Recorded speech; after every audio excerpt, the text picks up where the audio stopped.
Hello everyone, good morning. Welcome back to my channel let's learn classes पर आप सभी का स्वागत है। आई होप आप लोग बहुत अच्छे होंगे और आप लोगों ने अपनी पढ़ाई जो है वो कंटिन्यूसली स्टार्ट कर दी होगी, क्योंकि अब आपका क्या है कि आप लोगों ने देखा होगा कि हमारी नोटबुक्स हैं जो हमारे थर्ड सेमेस्टर की नोटबुक हैं वो चेक होने के लिए चली गई हैं। उसका प्रोसेस 1 महीने में ख़त्म हो जाएगा, तो यानी सितंबर तक हम लोगों का रिज़ल्ट आ ही जाएगा। सितंबर के एंड तक आप लोगों को रिज़ल्ट देखने को मिल जाएगा। तो आज हम लोग इंग्लिश की अपनी क्लास ले रहे हैं। किसकी? आज हमारी किसकी क्लास है? इंग्लिश की क्लास है। डीएलएड फोर्थ सेमेस्टर की इंग्लिश की क्लासेस। ये पेपर हमारा कौन सा होता है? Paper number 7। पेपर नंबर कौन सा होता है? ये पेपर हमारा 7 होता है। और कितने मार्क्स का होता है ये पेपर? हमारा कितने मार्क्स का होता है? 25 मार्क्स का होता है। कितने का होता है? 25 मार्क्स का हमारा इंग्लिश का पेपर होता है। और आज हमारी इसकी कौन सी क्लास है? आज आप लोगों की क्लास नंबर 5 है। ये कौन सी क्लास है? क्लास नंबर 5 क्लास है। इससे पहले आप लोगों की 4 क्लासेस मैं ले चुकी हूँ। चैप्टर नंबर हमारा फर्स्ट चल रहा है, जिसमें हम लोग क्या पढ़ रहे हैं कि जो मेथड्स हैं एंड अप्रोचेस हैं उसके बारे में पढ़ रहे हैं। सेकेंड सेमेस्टर की ये हम लोगों की कौन सी क्लास है? ये सेकेंड सेमेस्टर की आज हमारी इंग्लिश की क्लास है। Chapter number first, class number 5, theoretical experts, जिसके बारे में हम डिफरेंट अप्रोचेस और डिफरेंट मेथड्स जो होते हैं इंग्लिश पढ़ाने के, इंग्लिश को सीखने के, उनके बारे में हम लोग पढ़ाई कर रहे हैं। उससे पहले की क्लासेस में मैंने आप लोगों को ग्रामर ट्रांसलेशन मेथड के बारे में बताया था, डायरेक्ट मेथड क्या होता है उसके बारे में बताया था, एंड मैंने एक और आपको मेथड बताया था, वो बताया था बाइलिंगुअल मेथड। कौन सा मेथड? Bilingual method. ये 3 मेथड मैंने आप लोगों को करा दिए थे। आज हमारा कौन सा मेथड पढ़ने वाले हैं? आज हम लोग करेंगे डॉक्टर वेस्ट मेथड। किसके बारे में आज हम लोग डिस्कशन करने वाले हैं? Doctor West method. ये मेथड बहुत इंपॉर्टेंट है। हर साल सेकेंड सेमेस्टर में हर साल आप लोगों के यहाँ से 2 या 3 मार्क्स के क्वेश्चन ज़रूर आते हैं। लॉन्ग क्वेश्चन में यहाँ से देखने को हर साल मिलता है, इसीलिए हमको मेथड बहुत आराम से करने हैं। और इंग्लिश कोई टफ़ नहीं है। इंग्लिश को अगर आप देखोगे तो इंग्लिश टफ़ नहीं है, आराम से हो जाएगी। इसलिए बिना किसी टेंशन के हम लोगों को अपनी पढ़ाई करनी है। और जो मैं लिखवाती जा रही हूँ, समझाती जा रही हूँ, उसके नोट्स जो है आप बनाते चले जाइएगा, क्योंकि एंड टाइम पे आप लोगों के नोट्स बहुत ज़्यादा हेल्पफुल रहेंगे एग्ज़ाम टाइम से पहले। ठीक है, चलिए। तो आज हम लोगों की 5th क्लास है। पार्ट नंबर ये चल रहा है हमारा चैप्टर नंबर फर्स्ट का। पार्ट हमारा 4th है। कौन सा पार्ट है? पार्ट 4th है ये चैप्टर नंबर फर्स्ट का। ठीक है, डॉक्टर वेस्ट मेथड। कौन से मेथड के बारे में आज हम पढ़ने वाले हैं? Doctor West method. ये मेथड ये 2017 में, 90 में, 20 में, 22 में, यहाँ से हर साल बैक टू बैक ईयर आप लोगों के क्वेश्चंस जो है ना पूछे जा रहे हैं। इसलिए चलिए ध्यान से पढ़िएगा जो मैं पढ़ाती जाऊँ। Developed by doctor West method को डेवलप किसने किया था? वो थे डॉक्टर MP वेस्ट। क्या नाम था उनका? Doctor MP West. Doctor West method के जो डेवलप थे, जिन्होंने जो साइंटिस्ट जिन्होंने इसको बनाया, वो कौन थे? डॉक्टर MP वेस्ट थे। सेकंड, अदर नेम, मतलब द डॉक्टर वेस्ट मेथड के और भी कौन कौन से नाम है? रीडिंग मेथड, जिसको हम रीडिंग मेथड भी कहते हैं और बोलते हैं टेक्स्ट बुक मेथड। कौन सा मेथड? टेक्स्ट बुक मेथड के नाम से भी इसको कहते हैं, जाना जाता है। मेन फोकस रीडिंग, ये जो हमारा डॉक्टर वेस्ट मेथड है, ये मेन फोकस किस पे करता है? Reading competencies with oral and silence. ये क्या करता है? ये चाहे आप ओरल हो यानी या फिर आप बोलकर पढ़ाइए, या फिर आप चुप मतलब साइलेंट ना मौन हो रहकर पढ़ाइए, दोनों तरह की जो पढ़ाने की जो हमारी क्षमता होती। कॉम्पिटेंसीज का मतलब क्या होता है? क्षमता। कॉम्पिटेंसी का मतलब क्या होता है? क्षमता।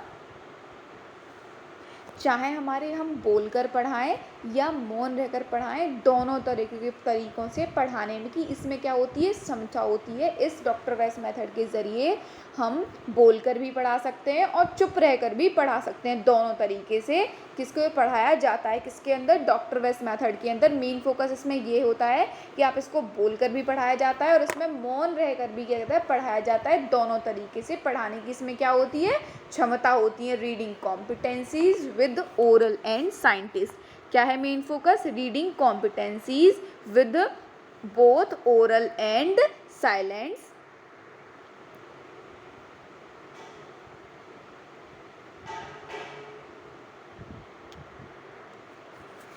The West method of teaching English is based on 3 elements. ये डॉक्टर वेस्ट मेथड है इंग्लिश पढ़ाने का, यानी टीचिंग इंग्लिश पढ़ाने का। ये 3 एलिमेंट्स पे बेस करता है। किस पे? 3 तत्व पे जो निर्भर करता है। कौन कौन से? The West method of teaching English is based on 3 element. किस पर बेस्ड होता है? 3 एलिमेंट जो होते हैं उन पर बेस्ड होता है।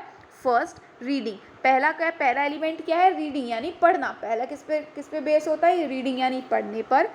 सेकेंडली, दूसरा किस पर? Reader with selected vocabulary. जो रीडर्स जो होते हैं ना, जो सेलेक्टेड वोकेबलरी, जो कुछ आप सेलेक्ट करते हैं, शब्दावली जो हमारी होती है उस वोकेबलरी को सेलेक्ट। सेकंड ये। थर्ड होता है judicious use of the mother टंग, यानी जो हमारी मदर टंग है उसका विवेकपूर्ण रूप से क्या करना? प्रयोग करना। किसका? हमारी जो मदर टंग है। जुडिशियस का मतलब होता है विवेकपूर्ण रूप से क्या करना, मतलब मदर टंग का यूज़ करना। The West method of teaching English is based on 3 elements. जो डॉक्टर वेस्ट मैथड होता है इंग्लिश भाषा को पढ़ाने का, इंग्लिश भाषा को सिखाने का, 3 एलिमेंट पे बेस होता है। कौन कौन से? पहला रीडिंग पर, पहला का फर्स्टली किस पर? रीडिंग यानी पढ़ाने पर। दूसरा रीडर्स विद सेलेक्टेड वोकेबलरी, यानी जो रीडर्स पाठक जो होते हैं, जो पढ़ने वाला होता है वो एक सेलेक्टेड वोकेबलरी के साथ में। थर्ड होता है judicious use of the mother टंग, यानी जो मदर टंग, अब हमारी जो मदर टंग है उसका क्या करना? विवेकपूर्ण रूप से किसका प्रयोग करना। किसका? विवेकपूर्ण रूप से प्रयोग करना।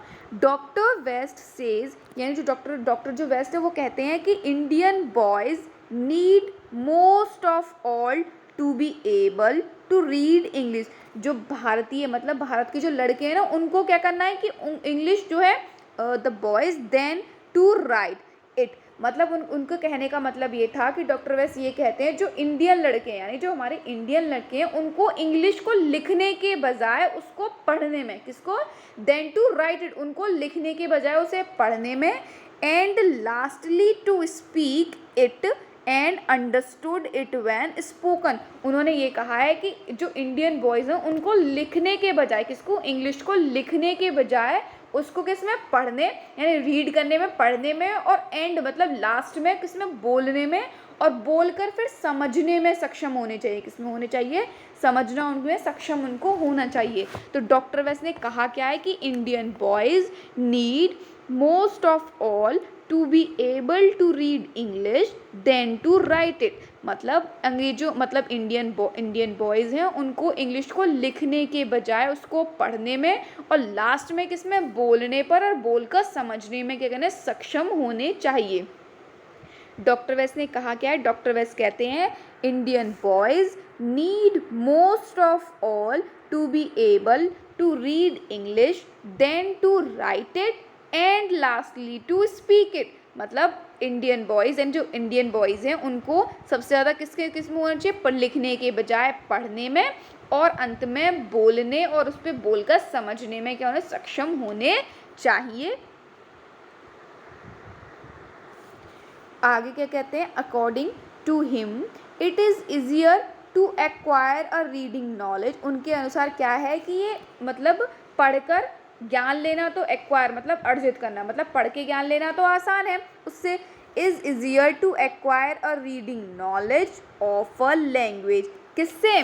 क्या पढ़कर आसान है? मतलब किसी भी, अगर आप कोई भी लैंग्वेज है उसको अगर बोलकर, मतलब क्या करोगे? अगर उसको बोलकर ज्ञान प्राप्त करने के बजाय अगर आप उसको पढ़कर ज्ञान प्राप्त करना क्या होता है? वो ज़्यादा इजी होता है देन टू एक्वायर स्पीकिंग। मतलब उनके कहने का मतलब ये था, अगर कोई भी भाषा अगर आप बोलकर उसको सीखना, अंडरस्टैंड यानी समझना चाहते हैं, उसकी ज्ञान प्राप्त करना चाहते हैं, उसके बजाय यदि आप उसको पढ़ेंगे तो पढ़कर उससे क्या होता है? ज्ञान प्राप्त करना आसान होता है। क्या होता है? ज्ञान प्राप्त करना आसान होता है। आप बोलकर किसी चीज़ को ज्ञान प्राप्त करने के बजाय, उनके अकॉर्डिंग ये था कि किसी भाषा को बोलकर ज्ञान प्राप्त करने के बजाय उसकी तुलना में पढ़कर ज्ञान प्राप्त करना क्या होता है? आसान होता है। यानी बोलने के बजाय आप पढ़कर अगर उस भाषा को सीखते हैं तो वो क्या होता है? ज़्यादा आसान होता है। तो डॉक्टर वेस्ट मेथड ने कहा क्या? हमने डॉक्टर वेस्ट मेथड के बारे में पढ़ा क्या था कि ये the West method of teaching English किस पे बेस्ड होता है? या 3 एलिमेंट पे बेस्ड होता है। पहला रीडिंग पर यानी पढ़ने पर, दूसरा होता है रीडिंग विद सेलेक्टिव वोकैबुलरीज, यानी क्या कहता है? पाठकों के पास मतलब सेलेक्टेड मतलब कुछ चयनित जो आप शब्दावली होती है, वोकेबलरी है वो चयनित। तीसरा था judicious use of the mother tongue, that means इसका मतलब है मदर टंग का किसका, जुडिशियस का मतलब होता है विवेकपूर्ण रूप से क्या करना, प्रयोग करना। थर्डली क्या होता है, judicious use of the mother टंग।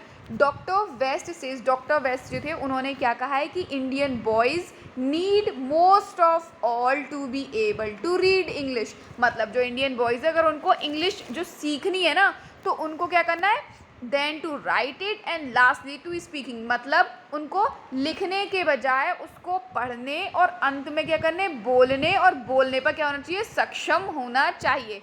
अंत में बोलने पर और उसको बोलकर समझने में क्या होना चाहिए, उनको सक्षम होना चाहिए। डॉक्टर वेस्ट क्या कहते हैं कि Indian boys need most of all to be able to read English, then to write it and lastly to speak it and understand it when spoken। तो डॉक्टर वेस्ट क्या कहते हैं, डॉक्टर वेस्ट ने क्या बताया है कि इंडियन जो भारत के जो लड़के हैं उनको इंग्लिश लिखने के बजाय उसको पढ़ने और अंत में बोलने पर क्या होना चाहिए, सक्षम होना चाहिए। According to him it is easier to acquire a reading knowledge, उनके अकॉर्डिंग, उनके अनुसार क्या है कि अगर आप जो मतलब पढ़कर अगर ज्ञान लेते हैं उसकी easier to acquire a reading knowledge of a language then to acquire a speaking then acquire a speaking. उनके कहने का मतलब ये था कि किसी भी भाषा को अगर आप बोलकर सीखने के बजाय, सीखने की तुलना में यदि आप उसका पढ़कर ज्ञान प्राप्त करना क्या होता है, आसान होता है।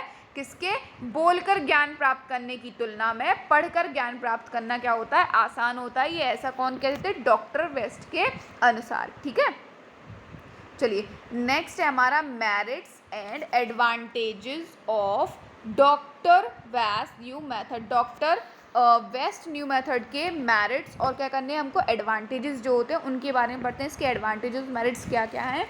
फर्स्ट है it enhance vocabulary of the students. ये क्या करता है, ये बढ़ावा देता है, किसको बढ़ावा देता है, जो वोकेबलरी होती है स्टूडेंट्स की, वोकेबलरी को क्या कहता है, बढ़ावा देता है। उनको नए नए जो वर्ड्स होते हैं वो नए नए वर्ड्स को सीखना होता है। सेकेंड है it develops comprehensions and self activity, मतलब ये डेवलप किस में, ये डेवलप करता है किसका, जो कॉम्प्रीहेंशन का मतलब होता है विस्तृत, एंड सेल्फ एक्टिविटी मतलब जो गतिविधियाँ होती है स्वयं की गतिविधि में, और किस में उसको डेवलप करता है, विस्तृत करता है। Because the main emphasize lies on silent reading, क्योंकि ये सबसे ज़्यादा किस पर मेन फोकस, मतलब किस पे सबसे ज़्यादा जोर देता है, ये जो साइलेंट रीडिंग होती है ना, मतलब बिल्कुल चुपचाप होकर पढ़ना, ये उस पर सबसे ज़्यादा फोकस करता है। क्या करता है, ये उस पर क्या है सबसे ज़्यादा फोकस करता है, इसीलिए क्या करता है, डेवलप करता है कॉम्प्रीहेंशन एंड सेल्फ एक्टिविटी को। Because the main emphasize lies on silent reading. Third क्या है कि reading develops student taste for English. देखिए पढ़ना क्या होता है, पढ़ने से अगर आप पढ़ेंगे तो इसमें क्या होती है, स्टूडेंट की जो रुचि है उसमें इंटरेस्ट क्या होता है, वो उनका बढ़ता है, क्या होता है, इंटरेस्ट जो है बढ़ता है। It develops the habit of independent reading, जब साइलेंट रीडिंग पे सबसे ज़्यादा मेन फोकस करता है डॉक्टर वेस्ट मेथड, तो इससे क्या होगा, बच्चा की आदत पड़ेगी कि वो अकेले में बैठ के इंडिपेंडेंट रीडिंग वो अकेले में क्या कर रहा है, पढ़ पाए। इससे डेवलप क्या होती है कि उसकी हैबिट जो होती है स्टूडेंट्स की, develop the habit of independent reading, बच्चा अकेले में आराम से क्या कर पाए, पढ़ पाए। फिफ्थ है it develops a good foundation for active work in writing and speaking. ये क्या करता है, लिखने में या फिर बोलने में, उसको लिखने में और बोलने में सक्रिय रूप से कार्य करने के लिए क्या करता है, कार्य करने के लिए एक अच्छी नींव, यानी फाउंडेशन का मतलब एक अच्छी नींव क्या करता है, बनाता है। क्या करता है, इसके द्वारा लिखने में और बोलने में बोलकर कार्य करने की नहीं, यह लेखन और बोलने में सक्रिय कार्य करने के लिए एक अच्छी नींव क्या करता है, विकसित करता है। तो डॉक्टर वेस्ट मेथड के मेरिट्स हमने कौन कौन से पढ़े। फर्स्ट पढ़ा it enhance vocabulary of the student, ये क्या करता है, बालक की जो वोकेबलरी होती है उसको क्या करता है, उसको बढ़ावा देता है। Second it develop comprehensions and self activity, ये क्या करता है, डेवलप करता है कॉम्प्रीहेंशंस एंड सेल्फ एक्टिविटी को। कॉम्प्रीहेंशंस का मतलब होता है विस्तृत, एंड सेल्फ एक्टिविटी का मतलब क्या होता है कि जो स्वयं की गतिविधि होती है उनको क्या करता है, डेवलप करता है। बिकॉज इट मीन्स क्योंकि the main emphasize lies on silent reading, क्योंकि ये सबसे ज़्यादा जो मेन फोकस करता है किस पे करता है, मौन वाचन पे करता है। किस पे करता है, मौन वाचन पे करता है या फिर मौन पठन पर करता है, ठीक है। साइलेंट रीडिंग पर मेन मतलब को जोर देता है ये। Reading develops student taste for English, अगर आप पढ़ेंगे तो पढ़ने से बच्चे की क्या होती है, बच्चे में विद्यार्थी में क्या होती है, रुचि उत्पन्न की जाती है। रुचि क्या होती है, वो इंटरेस्ट लेने लगता है, उसकी रुचि क्या होती है, विकसित होती है। It develops the habit of independent reading. इसके डॉक्टर वेस्ट मेथड में इसका फ़ायदा ये भी होता है कि ये बच्चे को, जब बच्चा अकेले बैठकर रीडिंग करना सीख जाएगा, वो उसे मौन पठन करना उसमें ज़्यादा उसे अच्छा लगेगा, तो वो खुद अकेले बैठ कर करना पढ़ना सीखेगा। वो इंडिपेंडेंट रीडिंग उसको आ जाएगी कि उसकी आदत बन जाएगा कि वो अकेले बैठकर कहीं पे भी रीडिंग कर सकता है। आपने देखा हो जब बच्चे बड़े हो जाते हैं तो वो बोलकर पढ़ने के बजाय मौन रीडिंग यानी उसे साइलेंट रीडिंग करना स्टार्ट करते हैं, और वो बिल्कुल ये देखते हैं कि हमको कोई एक अलग बिल्कुल शांति सी जगह मिल जाए, वहाँ बैठ के हम लोग आराम से अपना जो पढ़ रहे हैं ना चैप्टर, वो हम अपना आराम से कर ले। वो शोर हो गया, ये शोर जहाँ पर होता है ना, वो उससे वो दूर रहते हैं, ताकि वो आराम से अकेले बैठ कर क्या पता है अच्छे से उसको रीडिंग कर पाएँ, ठीक है। तो डॉक्टर वेस्ट मेथड ये होते हैं ना, ये उसको साइलेंट रीडिंग पे ज़्यादा मेन फोकस करते हैं। नेक्स्ट क्या है, फिफ्थ है इसका, it develop a good foundation for active works in writing and speaking. ये करता है लिखने में और बोलने में सक्रिय कार्य करने के लिए एक अच्छी नींव क्या करता है, उसकी एक अच्छी नींव को विकसित करता है।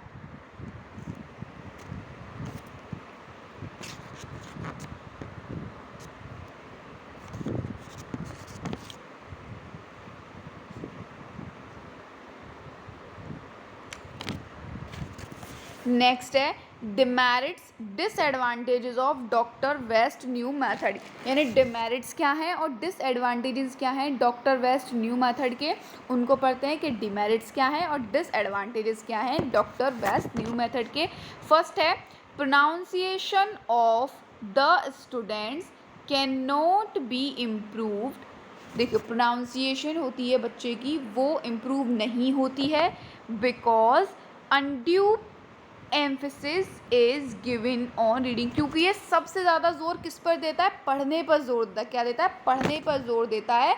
इस वजह से क्या हो जाती है, इसकी बच्चे की जो प्रोनाउंसिएशन जो होती है ना, वो उसकी क्या नहीं होती, ज़्यादा इम्प्रूव नहीं होती है। It can only be improved by speaking and hearing. ये सबसे ज़्यादा इससे क्या, सबसे ज़्यादा इम्प्रूव जो होती है, सबसे ज़्यादा बढ़ावा किस चीज़ को मिलता है, स्पीकिंग पर और हेयरिंग पे। स्पीकिंग मतलब बोलने पर, और किस पर, सुनने पर। हियरिंग मतलब सुनने पर। Pronunciation of the students can not be improve. Pronunciation जो होती है बच्चे की वो इम्प्रूव नहीं हो पाती है, क्योंकि ये सबसे ज़्यादा जोर किस पर देती है, पढ़ने पर जोर देती है। तो इसकी वजह से केवल आपकी इसमें कौन कौन सी, जो स्पीकिंग और एक हियरिंग, केवल हमारे ये दो ही स्किल्स क्या होते हैं, डेवलप होते हैं। कौन कौन से, पहला स्पीकिंग और हियरिंग। क्योंकि ये सबसे ज़्यादा जोर किस पर देता है डॉक्टर वेस्ट मेथड, वो बोलते हैं कि पढ़ाई पर जोर देता है, रीडिंग पर जोर देता है। किस पे देता है, रीडिंग पे जोर देता है। सेकंड क्या है कि this method totally ignores the other aspects of the language. ये मेथड क्या करता है, टोटली मतलब पूरे तरीके से इग्नोर कर देता है जो हमारे और दूसरे जो भाषा के दूसरे पहलू होते हैं ना, उनको पूरी तरीके से क्या कर देता है, इग्नोर कर देता है। This method totally ignores the aspects of the language. ये मेथड टोटली पूरे तरीके से इग्नोर कर देता है क्या, the aspects of the languages. जो भाषा के और भी जो पहलू होते हैं उनके क्या करता है, पूरी तरीके से क्या कर देता है, वो इग्नोर मार देता है।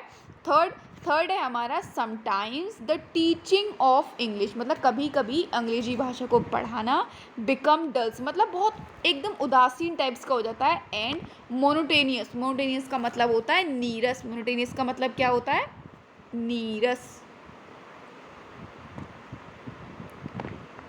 और डल का मतलब होता है उदासीन। डल का मतलब होता है उदासीन।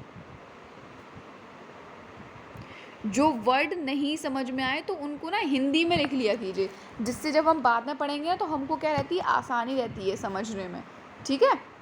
चलिए, मोनोटेनियस बिकॉज ओनली वन एक्टिविटी। देखिए कभी कभी क्या होता है कि इंग्लिश को पढ़ाना थोड़ा सा उदासीन, नीरस मतलब बोरिंग हो जाता है अगर आप उस बच्चे को एक ही तरीके से पढ़वाओगे कि बिल्कुल आप चुपचाप बैठ के, आप लोग आपने देखा होगा जो क्लासरूम में भी अगर टीचर हमको बिल्कुल वो क्या करते हैं, क्लासरूम में आए तो आने के बाद में वो चैप्टर को बोलें कि आप लोग उससे चलिए निकालिए बुक्स निकालिए और आप रीडिंग लगाने लग जाए वो कि रीडिंग लगाइए, और फिर वो रीडिंग ही लगवाता रहे पूरे टाइम पे, तो बच्चे क्या हो जाएंगे, बोर हो जाएंगे, नहीं हो जाएंगे। अगर आप उससे एक ही एक्टिविटी करवाएंगे तो बच्चे क्या हो जाएंगे, बोर हो जाएंगे। ठीक है, तो इसमें क्या होता है कि sometimes the teaching of English become dull and monotonous because only one activity, एक एक्टिविटी अगर बच्चे से कराएंगे तो वो क्या हो जाएगा, वो उदास हो जाएगा, मतलब उसे बोर होने लगेगी इंग्लिश से, वो बोरिंग हो जाएगी, नहीं हो जाएगी उसके लिए। फोर्थ है reading alone can not create and develop interest among the readers. अगर आप बच्चे को अकेले बैठ के पढ़ने से बच्चे से में क्या होती है, जो रीडर्स होते हैं उनमें रुचि पैदा करना या फिर उनमें उनको बढ़ावा देना वो नहीं किया जा सकता। Reading allowance can not create and develop interest among the readers. अकेले पढ़ने से रीडर्स के अंदर इंटरेस्ट पैदा नहीं किया जा सकता है, कई बार इंटरेस्ट पैदा नहीं किया जा सकता है। ठीक है, अकेले बैठकर आप क्या करते हैं कि कोई टीचर है बच्चों को केवल अकेला पढ़ाया ही जा रहा है, पढ़ाया ही जाए, तो बच्चे के अंदर इंटरेस्ट नहीं होगा, इंटरेस्ट लेना वो उसके अंदर इंटरेस्ट जो हो जाएगा ना वो अच्छे तरीके से विकसित नहीं हो पाएगा। फिफ्थ है this method ignores the subconscious effort of the learner to learner comprehensions, hearing, intonation, articulation extra. मतलब ये मेथड्स जो होता है ना, सबकॉन्शियस एफर्ट्स जो होते हैं, लर्नर टू लर्नर के सबकॉन्शियस एफर्ट होते हैं, उन सभी को क्या कर देता है, इग्नोर कर देता है। जैसे बच्चे आपस में एक दूसरे से समझ पाना, उनकी हियरिंग मतलब सुनना, या फिर इनोटेशन का मतलब होता है कि कॉम्प्रिहेंशन का मतलब क्या होता है, समझ, कॉम्प्रिहेंशन का मतलब होता है समझ, हियरिंग का मतलब होता है सुनना,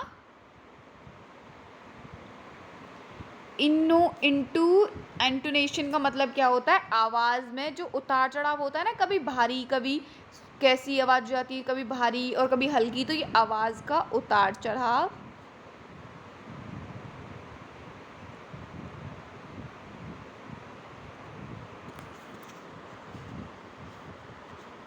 और आर्टिकुलिज्म का मतलब होता है जोड़बंदी। क्या होता है आर्टिकुलिज्म का मतलब, क्या होता है, जोड़बंदी।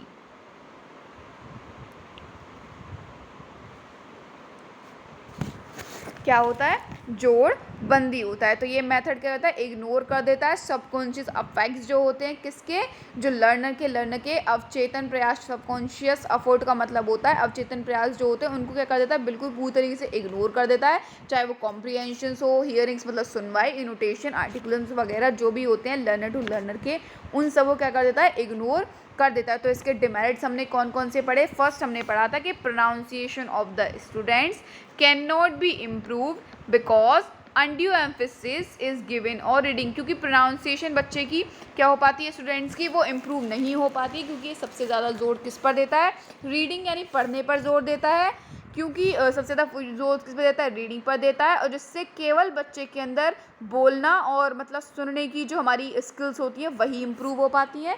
सेकंड है this method totally ignores the other aspects of the language. ये मैथड पूरी तरीके से इग्नोर कर देता है बाकी के जो अदर हमारे एक्सपेक्ट्स होते हैं, अदर पहलू जो होते हैं उनको क्या कर देता है, भाषा के जो हमारे और बाकी के पहलू होते हैं उनको पूरी तरीके से इग्नोर कर देता है। थर्ड है sometimes the teaching of English become dull and monotonous because only one activity. कभी कभी क्या होता है, ज़्यादातर जो अगर आप इंग्लिश को एक ही एक्टिविटी करके उसको पढ़ाएंगे तो ये कभी कभी डल एंड मोनोटेनियस हो जाती है, क्योंकि बच्चा बोर होने लगता है। ठीक है, फोर्थ है reading alone can not create and develop interest among the readers. अगर बच्चे को अकेले पढ़ाएंगे तो ये क्या करती है कि ज़्यादा बच्चा जब पढ़ने में रुचि नहीं लेता है। ठीक है, अकेले अगर आप उसको पढ़ाएंगे तो पढ़ने में क्या लेता है, रुचि नहीं लेता है। और डॉक्टर वेस्ट मेथड क्या बोलते हैं कि उनका मानना है कि उनको अकेले पढ़ाया जाए, नहीं साइलेंट रीडिंग कराई जाए। तो कभी कभी क्या होता है, अकेले पढ़ाना बच्चों की रुचि के अंदर विकसित नहीं कर पाते हैं। फिफ्थ है this method ignore the subconscious affect of the learners to learner comprehension, hearing, intonation, articulism etcetera. Next हमने डॉक्टर बेस्ट मेथड के बारे में पढ़ा। नेक्स्ट हमारा पढ़ेंगे ऑडियो वीडियो मेथड। किस मेथड के बारे में पढ़ने वाले हैं हम? ऑडियो वीडियो मेथड हमारा नेक्स्ट टॉपिक है, ऑडियो वीडियो मेथड, इसके बारे में हम पढ़ने वाले हैं। आज हम 2 मेथड करेंगे, एक तो पहला हमने कर लिया डॉक्टर बेस्ट मेथड और दूसरा हम लोग करेंगे ऑडियो वीडियो मेथड, ठीक है। यहाँ से भी हमको पूछा गया है तो हमको आना चाहिए, ठीक है। चलिए, audio visual aids are the instructional method of education. देखिए, ये ऑडियो विजुअल एड्स हमारा जो मेथड होता है ना, ये क्या होता है? एक इंस्ट्रक्शनल मेथड है। किसका? एजुकेशन का इंस्ट्रक्शनल मेथड होता है that use audio and visual as a mode of learning, जिसमें क्या करते हैं? ऑडियो और विजुअल्स को एक तरीके का एक मोड होता है, लर्निंग मतलब सिखाने का एक मोड होते हैं। ऑडियो और वीडियो इनका प्रयोग करके वो सिखाया जाता है। The literal meaning of audio is hearing, मतलब लिटरल का मतलब क्या होता है? शाब्दिक। लिटरल का मतलब क्या होता है? शाब्दिक।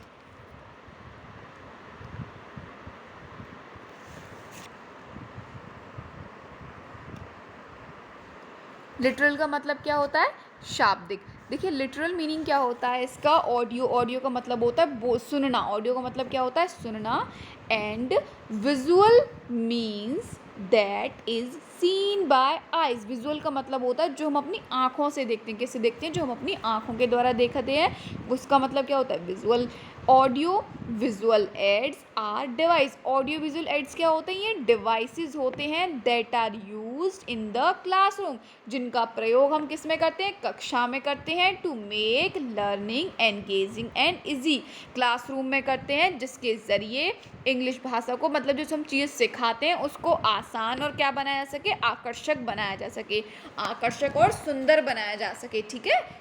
आकर्षक और सुंदर बनाया जा सके। Audio visual aids are the instructional method of education. Audio visual aids ये एक इंस्ट्रक्शनल मेथड होता है एजुकेशन का, that's use audio and visual as a mode of learning, जिसका यूज़ ये था ऑडियो और विजुअल्स जो होते हैं किसके कैसे कैसे इनका प्रयोग किया जाता है? As a mode of learning. The literal meaning of audio is hearing. जो शाब्दिक अर्थ होता है, शाब्दिक मतलब जो होता है ऑडियो का, वो क्या होता है? हियरिंग मतलब सुनना होता है। और विजुअल का मतलब होता है that is seen by eyes, जिसको हम अपनी आँखों के द्वारा देखते हैं, उसका क्या मतलब होता है? वो विजुअल होता है। Audio visual aids are devices. Audio visual aids ये क्या होते हैं? डिवाइसेस होते हैं that are used in the classroom, जिनका हम प्रयोग किस में करते हैं? अपने क्लासरूम में करते हैं। To make learning engaging and easy, मतलब अंग्रेजी भाषा को मतलब अच्छा और आसान बनाने दिखाने के लिए हम किसका प्रयोग करते हैं? इन ऑडियो विजुअल एड्स का। ऑडियो विजुअल एड्स जो डिवाइसेस होते हैं इनका यूज़ हम अपनी किस में करते हैं? क्लास में करते हैं।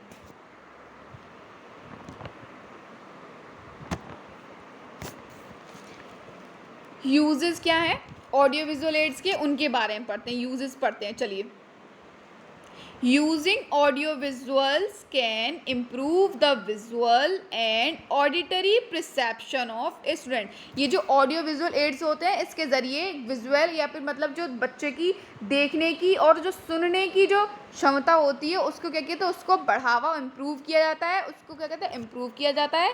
The teacher can easily show the class her notes, जिसमें क्या होता है? जो टीचर जो होता है ना वो उसको आसानी से क्लास के अंदर जो उसे लिखवाया उनके नोट्स हैं उनको दिखा सकता है। And then ask to them to discuss, और उनसे बोल सकता है कि अब तुम इसके बारे में दिखा के क्या बोलते हैं कि आप लोग उनको डिस्कशन। ये ऑडियो विजुअल एड्स आपने देखा होगा, उन लोगों के लिए बहुत ज़्यादा हेल्पफुल होते हैं जो लोग बच्चे सुन नहीं पाते या देख नहीं पाते, तो उनके लिए डिवाइसेस ये होते हैं, ये बहुत ज़्यादा हेल्पफुल होते हैं। क्योंकि क्लासेस में क्या होता है, देखिए जो बच्चा सुन नहीं पाता है तो उसको आप क्या किया हमने? प्रोजेक्टर्स आपने देखा होगा, जब बड़ी बड़ी क्लासेस होती है ना, प्रोजेक्टर वगैरह लगे होते हैं, उनके थ्रू बच्चों को सिखाया जाता है। जो बच्चा सुन नहीं पाता है तो उसको एक एक चीज़ उस पर प्रोजेक्टर पर दिखा के उसके ज़रिए उनको उनकी भाषा के जरिए सुनाया जाता है, उनको दिखाया जाता है, जिससे वो बच्चे समझ पाएँ। The use of audio visual aids can help student to understand concepts and ideas better. ये जो ऑडियो विजुअल एड्स का यूज़ करके इनकी मदद से स्टूडेंट को सिखाया जाता है, उनके कंसेप्ट्स को क्लियर किया जाता है और उनके जो आइडियाज़ होते हैं उनको और अच्छे तरीके से बनाया जाता है. ये मतलब हमारी एजुकेशन के लिए बहुत ज़्यादा हेल्पफुल होते हैं ऑडियो विजुअल एड्स, जिनके थ्रू जिन बच्चों को दिखाई नहीं देता या फिर सुनाई नहीं, कुछ प्रॉब्लम्स होती हैं उनके लिए ये बहुत ज़्यादा हेल्पफुल होते हैं, उनके ज़रिए उनकी क्या होती है, उनकी जो कॉन्सेप्ट्स हैं उनको समझाने में उनको क्या होता है, बहुत ज़्यादा आसानी हो जाती है. इसलिए ये बहुत ज़्यादा हेल्पफुल होते हैं ऑडियो विजुअल एड्स. ठीक है, ये डेवलप किसने किया था? John Amos Comenius. ये किसने डेवलप किया है? Develop by John Amos Comenius ने इसको क्या किया? डेवलप किया है. ऑडियो वीडियो के देखिए कुछ एग्जाम्पल्स होते हैं, जैसे फिल्म स्ट्रिप्स हो गई, माइक्रोफॉर्म्स हो गए, स्लाइड्स के थ्रू प्रोजेक्टेड हो गए, ओपिक्यू हो गए, मटेरियल हो गई, टैप रिकॉर्डिंग हो गई एंड फ्लैश कार्ड्स. क्या हो गई? फ्लैश कार्ड्स हो गए. देखिए जिन बच्चों को दिखाई नहीं देता उनको क्या किया जाता है, उनको रिकॉर्डिंग वगैरह मतलब चैप्टर्स की रिकॉर्डिंग के थ्रू उनको समझाया जाता है, रिकॉर्डिंग के थ्रू उनको बताया जाता है. ठीक है, तो ये जो डिवाइसेस होते हैं, ये जो विजुअल और जो ऑडिटरी जो लोग होते हैं जिनको दिखाई नहीं देता या फिर उनको सुनाई नहीं देता, उनके लिए बहुत ज़्यादा हेल्पफुल होते हैं ये डिवाइसेस. उनके थ्रू बच्चों को क्या सिखाया था? उनको इंग्लिश जो है सिखाई जाती है. ठीक है, तो आज हमने 2 मेथड्स पढ़े. कौन कौन सा? एक तो डॉक्टर वेस्ट मेथड के बारे में पढ़ा और एक हमने पढ़ा था किसके बारे में? ऑडियो वीडियो मेथड के बारे में. आज हम केवल 2 ही मेथड पढ़ेंगे. नेक्स्ट की क्लास में हम बाकी के जो हमारे 2 मेथड बचे हैं, एक तो ड्रिल मेथड और एक ऑडियो लिंगुअल मेथड बचा है हमारा. ड्रिल मेथड बचा है, ऑडियो लिंगुअल मेथड बचा है और एक बचा है लैंग्वेज गेम्स. ये हम करेंगे अपनी नेक्स्ट क्लास में. ठीक है, तो आज की हमारी क्लासेस में केवल इतना ही है. आई होप आपको अच्छे से समझ में आया होगा. अगर अभी भी नहीं समझ में आता है या फिर कोई भी डाउट है तो आप लोग मुझे कमेंट भी कर सकते हैं. ठीक है, आप लोग मुझे कमेंट करके बताइएगा. अगर कोई चीज़ नहीं समझ में आ रही है तो कोशिश करूँगी उसको मैं दोबारा और अच्छे से समझा पाऊँ. और अगर आपको क्लासेस पसंद आती है, आपको हेल्पफुल लगता है कि आप लोग समझ पा रहे हैं, तो आप लोग प्लीज़ चैनल को सब्सक्राइब कर सकते हैं. अगर आपको पसंद आता है तो सब्सक्राइब और शेयर आप लोग कर सकते हैं अपने दोस्तों में.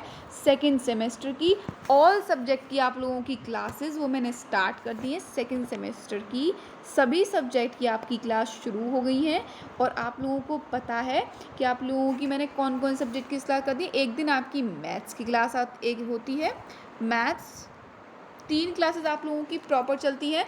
3 क्लास आप लोगों की सेकेंड सेमेस्टर वालों की 3 क्लास पर डे मिलती है. एक तो आपकी मैथ्स या इंग्लिश, इन दोनों में से एक की होती है, क्योंकि एक दिन इंग्लिश की क्लास होती है और एक दिन किसकी होती है? मैथ्स की क्लास होती है. नेक्स्ट एक और आपकी मैंने सब्जेक्ट स्टार्ट कर दिया, उसकी क्लास है वर्तमान भारतीय समाज की. आप लोगों की क्लास प्रॉपर शुरू हो गई है. आप लोग चाहें तो उस क्लासेस को ले सकते हैं. वर्तमान भारतीय समाज की क्लास शुरू हो गई है और एक और हो गई है प्रारंभिक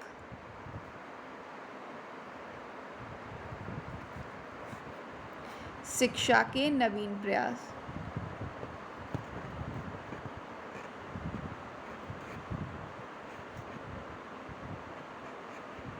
ठीक है, 3 सब्जेक्ट की आप लोगों की क्लासेस मैंने स्टार्ट कर दी है. एक तो मैथ्स या इंग्लिश की, दूसरा वर्तमान भारतीय समाज, तीसरा प्रारंभिक शिक्षा के नवीन प्रयास. इनकी क्लासेस आप लोगों की शुरू हो गई हैं. जो लोग अभी तक टेलीग्राम पे ऐड नहीं हुए हैं वो टेलीग्राम पर ऐड हो जाइएगा. टेलीग्राम का आपको पता ही है क्या है, लेट्स लर्न क्लासेस के नाम से है. आप चाहें तो वहाँ पे ऐड हो सकते हैं और जो इन क्लासेस की जो मैं पढ़ाती हूँ उनकी क्लासेस आपको पीडीएफ वहीं पर ही अवेलेबल मिलेगी. जो भी क्लासेस का शेड्यूल्स होता है या टाइम होता है वो मैं आपको टेलीग्राम पे बता देती हूँ. इन क्लासेस की अगर आपको पीडीएफ चाहिए तो आप लोग वहाँ पर ऐड हो सकते हैं. क्लासेस आप लोगों की टाइम टू टाइम पर डे आप लोगों को मिल जाती हैं. और आपको क्लास कैसी लगी आप लोग ज़रूर कमेंट करके बताइएगा. अगर आपको कोई भी चीज़ नहीं समझ में आ रही है तो आप मुझे जीमेल भी कर सकते हैं. ठीक है, तो जीमेल मैं आपको बता देती हूँ. जीमेल है, अभी कुछ दिनों में मैं इसको प्रॉपर हैंडल अच्छे से कर दूंगी जीमेल भी ठीक से, पर अभी के लिए आप letsllearn183 gmail.com। आप मुझे यहाँ पर जीमेल कर सकते हैं, अगर आपको कोई भी क्वेरी हो या फिर कुछ भी पूछना हो मुझे जीमेल कर सकते हैं। चलिए मिलते हैं आप लोगों की नेक्स्ट क्लास में, तब तक के लिए टेक केयर, बाय बाय।